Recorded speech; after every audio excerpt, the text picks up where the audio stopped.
नमस्कार दोस्तों, मैं मनीष श्रीवास्तव। मनीष की वीडियो में आपका गहराइयों से और हृदय से स्वागत करता हूं। कैसे आप? होप करता हूं कि आप बहुत अच्छे होंगे। आज मैं ये कह रहा हूं, जितने भी हमारे उत्तर प्रदेश के साथी हैं कक्षा 10 की तैयारी कर रहे हैं, हो जाओ तैयार। 2026 के एग्जामिनेशन बोर्ड में आज का टॉपिक बहुत ही महत्वपूर्ण है और इस टॉपिक का नाम है SST, सामाजिक विज्ञान का बहुत ही इंपॉर्टेंट सेशन। और जिसको आप देख भी पा रहे होंगे डिजिटल बोर्ड पे लिखा है मेरे प्यारे बच्चों, भूमंडलीकृत विश्व का बनना। भूमंडलीकृत विश्व का बनना एक बहुत ही प्यारा पाठ है। यूपी बोर्ड क्विक रिवीजन, बहुत तेजी से इसका रिवीजन करवाऊंगा, बहुत तेजी के साथ इसका हम रिवीजन करवाएंगे और जिसमें आपके मात्र 15 मिनट मुझे आई वांट वाली 50 minutes according to this topic. मैं इस टॉपिक के अनुसार आपका ज्यादा समय नहीं बल्कि 15 मिनट लूंगा और 15 मिनट में इस टॉपिक को मैं पूर्ण रूप से अच्छे समाप्त करूंगा। तो आपसे रिक्वेस्ट है कि वीडियो आप अंत तक देखें। तो बिना देर किए आइए शुरू करते हैं इस प्यारे सी वीडियो को। जैसा कि आप देख पा रहे हैं बच्चों, हिस्ट्री का कक्षा 10 का पाठ जिसका नाम है भूमंडलीकृत विश्व का बनना। इस पाठ के बारे में अगर मैं बात करूं तो ये पाठ बहुत ही महत्वपूर्ण पाठ है। ये बात है भूमंडलीकृत। भू में होता है धरती, मंडल में होता है आभा, आकृति का मतलब होता है आकार। ये धरती कैसी है? अंडाकार है। इस धरती का पुनर्सृजन कैसे हुआ? मानव ने ही संसार की सृष्टि को क्या है रचा है और मानव इस धरती पे आने के बाद बहुत सारे विकास के कार्यों को किया। तो विकास के कार्य करने के बाद यह धरती आगे कैसे बढ़ी? तो उसका सबसे बड़ा आधार है वैश्वीकरण। हाँ दोस्तों, एक वर्ड आता है इसको कहते हैं वैश्वीकरण। मैं बात करता हूं वैश्वीकरण। तो आज के आधुनिक विश्व से पहले, जैसे आज का जो समय है मेरा बच्चा, इस समय से पहले यानी आधुनिक युग का मतलब आज का समय, प्राचीन युग का मतलब पुराना समय। तो आज के युग से पहले प्राचीन समय में हजारों वर्ष पहले व्यापार हुआ करते थे। यानी एक देश का व्यक्ति दूसरे देश में और दूसरे देश का व्यक्ति एक देश में आया करता था। और जब आए और जाते थे तो आने जाने के साथ साथ उनके व्यापार का भी आवागमन होता था। जब व्यक्ति किसी एक देश से दूसरे देश में सामान को भेजता है या किसी दूसरे देश से इस सामान को मंगवाता है तो उसे आयात और निर्यात करते हैं। अंग्रेजी में इस पॉइंट को मेरा बच्चा इंपोर्ट और एक्सपोर्ट करते हैं। और इंपोर्ट और एक्सपोर्ट, आयात और निर्यात, इसी को वैश्वीकरण करते हैं। तो आधुनिक युग से पहले प्राचीन समय में जब कोई भी देश दूसरे देश में सामान को भेजता अथवा वहां से सामान को मंगवाता था उसे ही वैश्वीकरण करते थे। और वैश्वीकरण को ही मेरा बच्चा भूमंडलीकृत करते हैं। नहीं समझे? भूमंडलीकरण का मतलब होता है वैश्वीकरण, किसी देश से सामान को भेजना या किसी देश में सामान को मंगवाना। इंपोर्ट एक्सपोर्ट हिंदी में आयात और निर्यात कहता है और इसे आयात निर्यात को वैश्वीकरण कहते हैं और वैश्वीकरण को ही मेरा बच्चा भूमंडलीकरण करते हैं। बात करते हैं सभ्यताओं की। सभ्यताएं जो थी ना वो आज से नहीं बनी, हजारों साल पहले सिंधु घाटी सभ्यता आपने सुना होगा। बहुत सारी ऐसी सभ्यताएं थी जिन सभ्यताओं में सामानों का आदान प्रदान होता था। और सामानों का ही आदान प्रदान नहीं होता था बल्कि सामानों के साथ साथ भाषाओं का आदान प्रदान होता था, भोजन का आदान प्रदान होता था, वस्त्रों का आदान प्रदान होता था, संस्कृतियों और संस्कारों का आदान प्रदान होता था।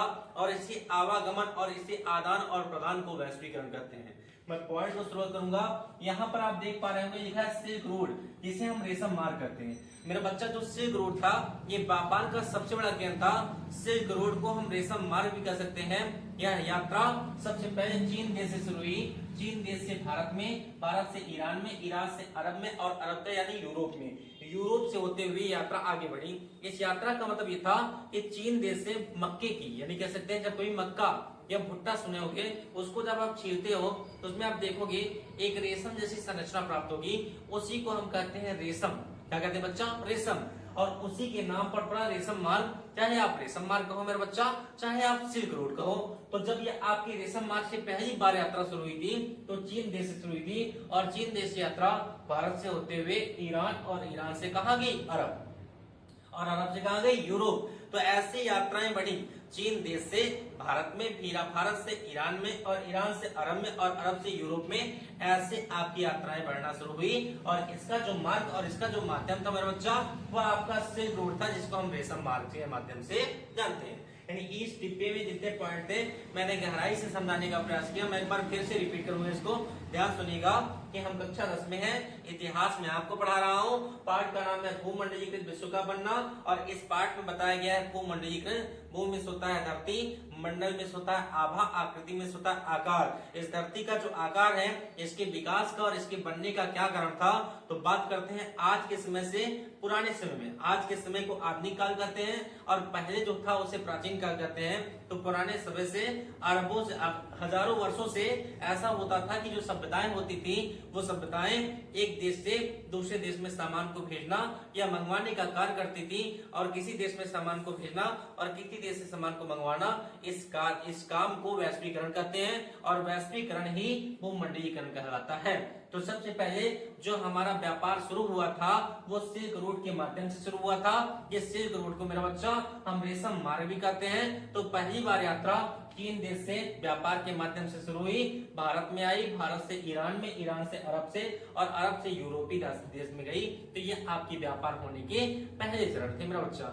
मैं आपको बताऊंगा जब व्यक्ति कहीं जाता है या कहीं से आता है तो केवल आता और जाता नहीं है, बल्कि जाने आने के साथ साथ अपने वस्त्रों को भी एक दूसरे से शेयर करते हैं, अपने खाने पीने के सामान को भी एक दूसरे से शेयर करते हैं, अपने घर के नियमों को भी शेयर करते हैं, अपने संस्कारों को भी शेयर करते हैं। तो ऐसे ही जब हमारे देश में कोई देश का व्यापारी आता है या हमारे देश का व्यक्ति किसी दूसरे देश में व्यापार करने जाता है तो वहां की सारी चीजों का वह परिवेश या एनवायरमेंट को चेंज कर देता है। जैसा कि मैं आपको बताऊं कि भोजन भी शेयर किए जाते थे। जैसे मान लीजिए चीन एक देश है जहां पर जिसे नूडल कहते हैं, खाने के माध्यम को नूडल्स कहते हैं, उसी चीन को हमारे भारत में क्या कहा जाता है, सेवई कहा जाता है। क्या कहते हैं, सेवैया। सेवई सुने हो ना, मुसलमान भाई ईद के दिन उसे बनाते हैं। तो जिस चीज को चीन में नूडल्स कहते हैं उसको भारत में हम सेवई कहते हैं। अब यही इटली में देखिए, इटली में इसको स्पार्की कहा जाता है। अब आलू की बात करते हैं, आलू आलू कहां से आया, आपके मन में आता है आलू हम खाते हैं, तो आलू भी आपके भारत की देन नहीं है, आलू आया अमेरिका से। कहाँ आया बच्चों, अमेरिका। मैं आपको बताना चाहूंगा कि अमेरिका एक ऐसा संपन्न देश है जहां पर आलू की उत्पत्ति हुई, और ये उत्पत्ति किसने की थी, इस उत्पत्ति को किया था कोलंबस। और कोलंबस का पूरा नाम क्या था, उनका नाम था क्रिस्टोफर कोलंबस। हालांकि इसके बारे में बात करेंगे, पहले इस पॉइंट को पूरा करते हैं। यहाँ पर आप देख सकते हैं आलू की खोज अमेरिका में हुई, और आपका यूरोप का एक देश है जिसका नाम है आयरलैंड। क्या नाम बच्चा, आयरलैंड। आयरलैंड एक ऐसा देश था जो आलू पर इतना ज्यादा निर्भर हो गया था, इतना ज्यादा निर्भर हो गया था। निर्भर का मतलब क्या, कि आलू भी खा के वो जिया करता था। और एक समय ऐसा आया कि उनके आलू के खेत में क्या आ गई, बहुत ज्यादा मात्रा में पानी भर गया, यानी उनकी खेती खराब हो गई। जब उनकी खेती खराब हो गई तो उसी खेती के खराब होने के बाद वहां पर आयरिश अकाल आया। कौन सा अकाल, आयरिश। बहुत बार एग्जाम पूछता है कि आयरिश अकाल किससे संबंधित है, तो आप बताएंगे आलू से संबंधित है। आलू की खोज कहां से हुई, अमेरिका से हुई। कौन सा ऐसा देश था जो आपके आलू के ऊपर डिपेंड था, आयरलैंड था। आयरिश अकाल किस सन में आया था, 1840 में आया था। तो ये पॉइंट भी आपके डिब्बे वाले समाप्त हो गए। अब हम आते हैं आगे के डिब्बे में। आगे के डिब्बे में देखो यहाँ पर आपको दिखाई पड़ रहा होगा बहुत सारी बातें। मैं बताना चाहूंगा कि व्यापार के समय देखा जाए तो भैया वो मंडलीकरण पार्ट चल रहा है हमारा। इसके दौरान मैं अगर बताऊं आपको तो बहुत सारे ऐसे देश थे जिन पर बहुत सारे देशों ने, बड़े देशों में कब्जा किया था। ये यूं कह सकते हैं कि बहुत सारे देशों के ऊपर कब्जा करने के बाद बहुत सारे देश गुलाम थे। जैसे हमारा प्यारा देश भारत, ये भी ब्रिटेन का गुलाम था। अर्थात अंग्रेजों ने हमारे ऊपर शासन किया, हुकूमत किया 200 सालों तक। करीब 200 सालों तक हमारा देश क्या था, गुलाम था। श्रीलंका भी गुलाम था। लेकिन एक ऐसा देश था जो कि अमेरिका, जो कभी किसी का गुलाम नहीं था। मैं आपको बताना चाहूंगा कि अमेरिका इतना शक्तिशाली देश था मेरा बच्चा कि अमेरिका को कोई गुलाम नहीं बना पाया। लेकिन एक समय ऐसा आया कि अमेरिका भी गुलाम हो गया। लेकिन कैसे, कि अमेरिका को विजयी किया गया था, अमेरिका को भी जीता गया। लेकिन किसके माध्यम से, बीमारी के माध्यम से। बात करते हैं अमेरिका की खोज। अमेरिका की खोज 1492 ईस्वी में क्रिस्टोफर कोलंबस ने की थी। जब क्रिस्टोफर कोलंबस ने अमेरिका की खोज की तो उसने पाया कि अमेरिका में उपजाऊ भूमि है, बहुत सारे खनिज तत्व हैं, बहुत सारे खाने योग्य चीजें हैं। तो लौटकर फिर से जाता है अपने यूरोपीय देश में। जब वो जाता है अपने देश में तो वहां जाकर के वो सबको बताता है कि अमेरिका नामक एक ऐसा स्थान है जहां मैंने ढूंढा है, वहां पर बहुत ज्यादा मात्रा में खनिज है, वहां पर रहने की व्यवस्थाएं हैं, वहां पर उपजाऊ भूमि है, आप सब वहां चल करके अपने जीवन को यापन कर सकते हो। और अमेरिका जो था ना वो सभी देशों से भिन्न था। अर्थात वहां के जो लोग थे ना वो और लोगों से बहुत ज्यादा डिफरेंट थे। उन कोमल थे, शरीर में सुंदरता थी, बहुत गोरे थे।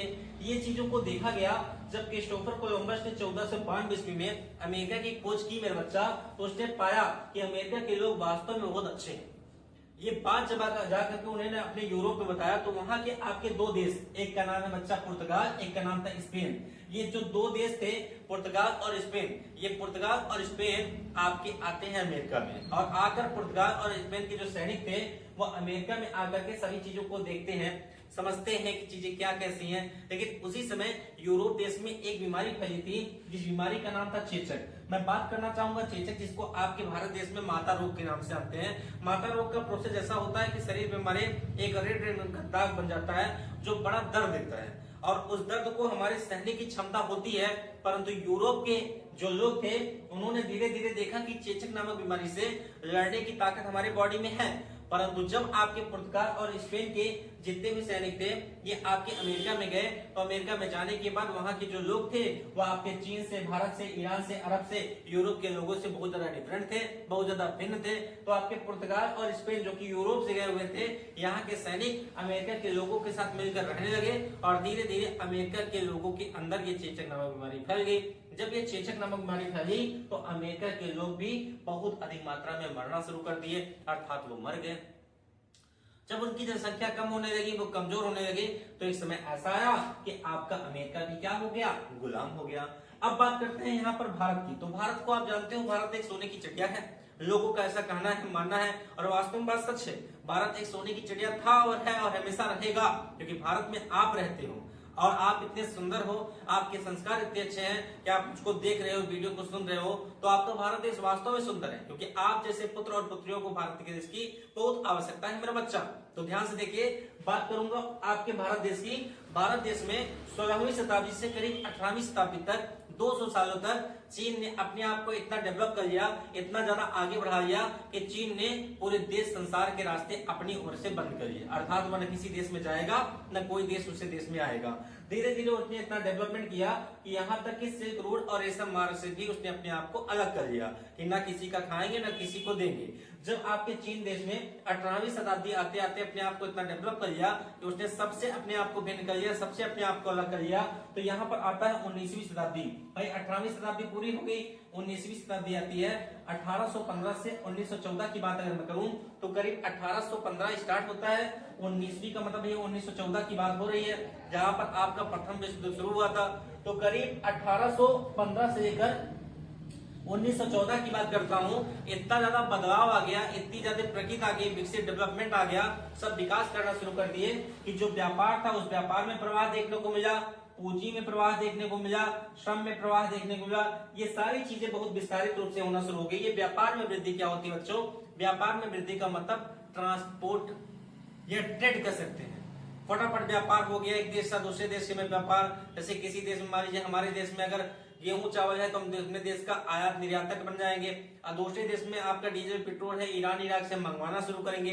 तो आपके 19वीं सदी आते आते व्यापार में बड़ी तेजी से प्रवाह होना शुरू हो गया, यानी व्यापार में वृद्धि होना शुरू हो गई। और पूंजी का प्रवाह, पूंजी का मतलब धन होता है, जिसके पास बहुत मात्रा में धन था, लोग जमीन खरीदना शुरू कर दिए, फैक्ट्री लगाना शुरू कर दिए, यानी जिसके पास जो पूंजी थी उस पूंजी का सदुपयोग करना शुरू कर दिया।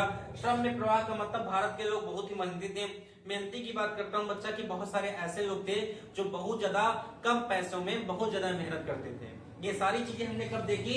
19वीं सदी। तभी हमने देखा इस बीच में एक देश है जिसका नाम है ब्रिटेन। मैं आपको बताना चाहूंगा कि जो प्रथम विश्व युद्ध हुआ था 1914 से लेकर के 1918 तक हुआ था। जैसा कि आप यहाँ पर देख पा रहे होंगे, ये प्रथम विश्व युद्ध में बच्चा 1914 से लेकर के 1918 तक हुआ था, जिसमें दो राष्ट्र थे, एक का नाम था धुरी राष्ट्र और एक का नाम था मित्र राष्ट्र। जो धुरी राष्ट्र था उसमें आपका ऑस्ट्रेलिया था, ऑटोमन साम्राज्य था, जर्मनी था, और जो आपका मित्र राष्ट्र था उसमें अमेरिका था, ब्रिटेन था, फ्रांस था, रूस था और भारत भी था। इसी वजह से मित्र राष्ट्र अपने आप को जीत देता है, अर्थात ब्रिटेन जीत जाता है। जब ब्रिटेन जीत जाता है तो ब्रिटेन ने बहुत सारे वादे किए थे, घुमावदार वादे किए थे कि भारत तुम मेरी सहायता करो, प्रथम विश्व युद्ध के दौरान अगर मैं जीत जाऊंगा तो मैं भारत के लोगों के लिए बहुत कुछ करूंगा। और इसी वजह से भारत के लोगों ने और भारत देश ने ब्रिटेन का मित्र राष्ट्र के साथ साथ दिया, और जब वो प्रथम विश्व युद्ध जीत गया तो ब्रिटेन ने भारत के ऊपर कब्जा कर लिया। और बात करना चाहूंगा प्रथम विश्व युद्ध दौरान, तो प्रथम विश्व युद्ध में बच्चा करीब 90 लाख सेना मरी थी। कितनी सेना? 90 लाख सेना में बच्चा मर गई थी और 2 करोड़ सेना घायल हो गई। और इसी पॉइंट को लेकर मैं इधर आता हूं कि बात करता हूं ब्रिटेन, वही ब्रिटेन जो कि मित्र राष्ट्र में था। जब वो जीत गया तो ब्रिटेन के जो राजा थे उन्होंने बहुत सारी फैक्ट्रियां लगाना शुरू कर दी, बहुत ज्यादा प्रोटेक्शन करना शुरू कर दिया, लेकिन उनके पास जनसंख्या अधिक मात्रा में थी, अर्थात जनसंख्या बहुत मात्रा में थी। फैक्ट्री लगाने से बहुत कुछ थोड़ी होगा, उनको खाने के लिए खाना भी चाहिए। तो ब्रिटेन में जनसंख्या बहुत अधिक मात्रा में जब हो गई, उनके पास खाने को कम खाना था, तो उन्होंने क्या किया, ब्रिटेन के राजा ने रूस से, ऑस्ट्रेलिया से और अमेरिका से उन्होंने राशन मंगवाना शुरू किया। राशन का मतलब खाना, भोजन, गेहूं, चावल, मक्का, ये सारी चीजों का जब प्रोटेक्शन करना शुरू किया तो जो ब्रिटेन के किसान थे, ब्रिटेन के कौन थे बच्चा, किसान, ये ब्रिटेन के किसानों ने आपके ब्रिटेन के राजा से कहा आप ऐसा मत करिए, आप ऐसा करेंगे तो दिक्कत होगी, आप एक नियम लाइए, कॉर्न लॉ। क्या लाइए, कॉर्न लॉ। तो कॉर्न लॉ के अंतर्गत आप अमेरिका से और ऑस्ट्रेलिया से और रूस से अनाज ले आना बंद कर दीजिए, क्योंकि हम सब खुद खेती करेंगे। ब्रिटेन के राजा बड़े खुश होते हैं कि भाई हमारे देश के किसान भी खेती करना चाहेंगे, हम उनकी हेल्प करेंगे। जब आपके ब्रिटेन देश के राजा ने किसानों की हेल्प की, किसानों ने क्या किया, प्रोटेक्शन करना शुरू किया, खेती करना शुरू किया, एग्रीकल्चर होना शुरू हो गए, तो किसान ने अपने मनमानी करना शुरू कर दिया, क्योंकि जनसंख्या अधिक मात्रा में थी, अनाज कम हो पाते थे। और इससे भी बहुत दिक्कत थी कि जो ब्रिटेन में गरीब थे उनके पास अनाज नहीं पहुंच पाता था, और जो अमीर थे उनके पास अनाज पहुंचता था। तब इसी में एक पॉइंट आती है उद्योगपति। क्या आती है बच्चा, उद्योगपति। उद्योगपति तो जो आपके उद्योगपति थे, कारखाने में के जो मालिक वगैरह थे, उन्होंने ब्रिटेन के राजा से कहा कि ऐसा कुछ नहीं है, आप कॉर्न लॉ को हटा दीजिए, जैसा चल रहा था वैसे चलने दीजिए, रूस से, ऑस्ट्रेलिया से, अमेरिका से अनाज को मंगाइए, क्योंकि जब ऐसे अनाज आएगा तो जो गरीब है और जो अमीर है, गरीब तबके के लोग और अमीर तबके के लोग सब कोई क्या करेंगे, राशन पा जाएंगे।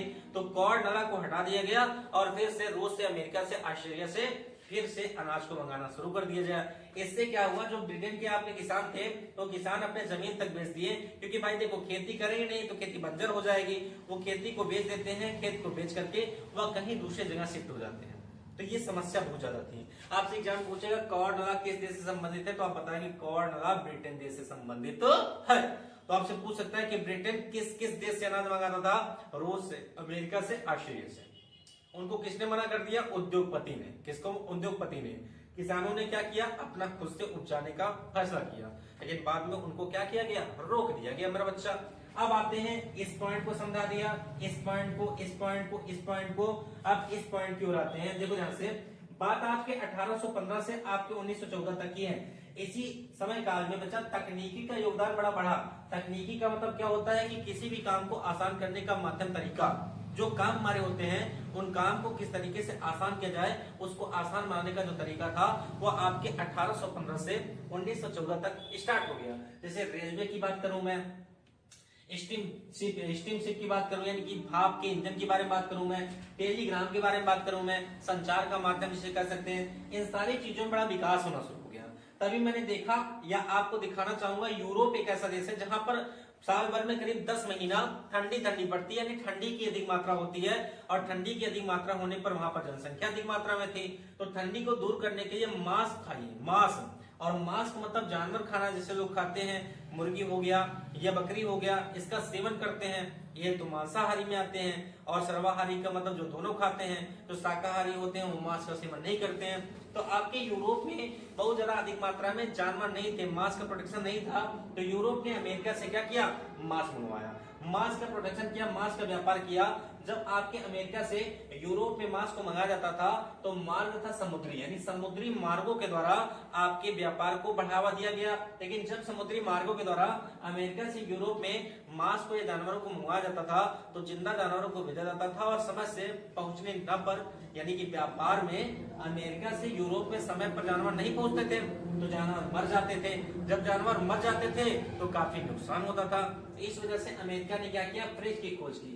और फ्रिज की खोज करने का मतलब समुद्र में ही फ्रिज का योगदान कर दिया, यानी समुद्र जल में जहाज चलती रहेगी, और जहाज में उसने क्या किया, बहुत बड़े फ्रिज को शिफ्ट कर दिया कि अगर जानवर को मार करके, काट करके, पैकिंग करके फ्रिज में रख कर भेजा जाएगा तो अधिक समय तक, अधिक दिनों तक फ्रेश रहेगा, ताजा रहेगा। तो फ्रिज के माध्यम से अमेरिका से यूरोप में आपके मांस का व्यापार करना शुरू कर दिए। तो ये पॉइंट हो गया समाप्त। अब बात आती है मेरा बच्चा अफ्रीका। तो अफ्रीका एक महाद्वीप है, अफ्रीका एक महाद्वीप है, ये भी कभी किसी का गुलाम नहीं था। जिस तरीके से अमेरिका कभी किसी गुलाम नहीं था, वैसे अफ्रीका भी कभी किसी का गुलाम नहीं था। तो बात करता हूँ अफ्रीका जो 1885 ईस्वी की बात मैं कर रहा हूँ, 1885 की बात कर रहा हूँ मेरा बच्चा, कि जर्मनी हो गया, फ्रांस हो गया, ब्रिटेन हो गया, इटली हो गया, ये आपके जो देश थे, ये आपके देश अफ्रीका को अपने अंदर मिलाना चाहते थे, अर्थात अफ्रीका को जीतना चाहते थे। कहते नहीं कि जो शक्तिशाली होता है वो हमेशा कमजोर के ऊपर हमला करता है। तो आपका जर्मनी जिसकी राजधानी बर्लिन थी, और फ्रांस, ब्रिटेन, इटली, ये सारे जो देश थे वो अफ्रीका को तोड़ करके अपने में मिलाना चाहते थे। और बाद में इनको एहसास होता है कि यार हम लोग गलत कर रहे हैं, हम लोग मिल करके कोई बात करते हैं। तो सारे देश इकट्ठा होते हैं एक स्थान पर जिसका नाम है बर्लिन संधि।